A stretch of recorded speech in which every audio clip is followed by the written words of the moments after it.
അത്യാവശ്യ കാര്യങ്ങൾ നിറവേറാൻ കടൽ കടന്നെത്തുന്ന പ്രവാസികൾക്ക് പിന്നീട് പല പല ആവശ്യങ്ങൾ ജീവിതത്തിൽ കടന്നു വരുന്നു. പിന്നീട് ആയുസിന്റെ കുറേ ശതമാനം പ്രവാസ മണ്ണിൽ ചിലവഴിക്കുന്നു. നാട് വിട്ട് മറുനാട്ടിലെത്തി 4 വർഷം പൂർത്തിയാക്കി മടങ്ങുന്ന കോട്ടയം പാമ്പാടി സ്വദേശിയെ മനാഫിനെ പരിചയപ്പെടാം.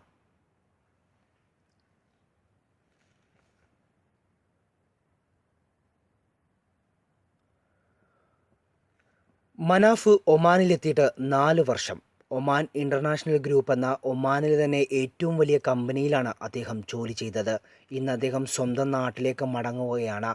ഓർത്തിരിക്കാൻ ഒരുപാട് നല്ല കാര്യങ്ങൾ ചെയ്തിട്ടാണ് മടങ്ങുന്നത്. എല്ലാവരോടും പുഞ്ചിരിയോടും സ്നേഹത്തോടെ മാത്രമാണ് മനാഫ് പെരുമാറിയിട്ടുള്ളത്.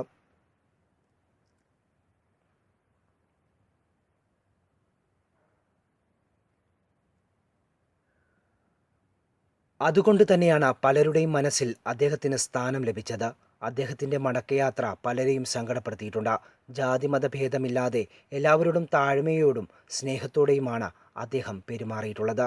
സ്വന്തം റൂമിൽ അദ്ദേഹം ഒരു താരം തന്നെയായിരുന്നു.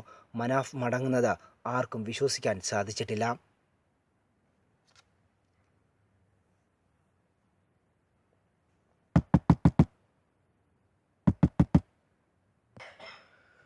തുച്ഛമായ ശമ്പളത്തിൽ അദ്ദേഹം കുറേ കാലം പണിയെടുത്തു. സ്വന്തം സഹോദരൻ്റെ പച്ചമാംസം തിന്നുന്ന ചില പാരകൾ ഈ പ്രവാസ മണ്ണിലുണ്ട്. അദ്ദേഹത്തെ ദ്രോഹിക്കാൻ എത്തിയെങ്കിലും അവിടെയൊന്നും മനാഫ് തോറ്റുകൊടുത്തില്ല. ഒമാൻ സ്വദേശികൾക്കിടയിൽ മനാഫ് നല്ലൊരു വ്യക്തിത്വമാണ്. പലപ്പോഴും അവരിൽ നിന്നും പല ആദരവ് അദ്ദേഹത്തെ തേടി എത്തി. എല്ലാവരെയും സഹായിക്കാനുള്ള നല്ലൊരു മനസ്സ് അദ്ദേഹത്തിനുണ്ട്. പറയാതെ തന്നെ എല്ലാവർക്കും അതറിയാം. മനാഫ് ഒമാനിൽ തിരിച്ചെത്തുമെന്ന ആഗ്രഹം പറയുമ്പോഴും ഒമാനിലെ ആ നിയമം തടസ്സമായി തന്നെ നിൽക്കുവാണ്. ആ തടസ്സങ്ങളൊക്കെ മനാഫിന് മാറ്റി നൽകട്ടെ എന്ന് പ്രാർത്ഥിക്കാം. ഒമാൻ്റെ പടിയിറങ്ങി മനാഫ് പോകുന്നത് കോട്ടയത്തെ പാമ്പാടിയിലുള്ള അദ്ദേഹത്തിൻ്റെ വീട്ടുപടിക്കൽ കയറാനാണ്.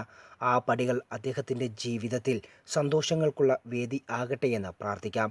മനാഫിക്കാൻ്റെ വരവും കാത്ത് ഒരു കുടുംബം മാത്രമല്ല, പലരും കാത്തിരിക്കുന്നു. നന്മ നിറഞ്ഞ ആ വീട്ടിൽ, സന്തോഷം മാത്രം ആഗ്രഹിക്കുന്ന വീട്ടിൽ മനാഫിക്ക എല്ലാവർക്കും അരികിൽ എത്തിച്ചേരുക തന്നെ ചെയ്യും. ക്യാമറാമാൻ സജീറിനോടൊപ്പം ഷമീർ.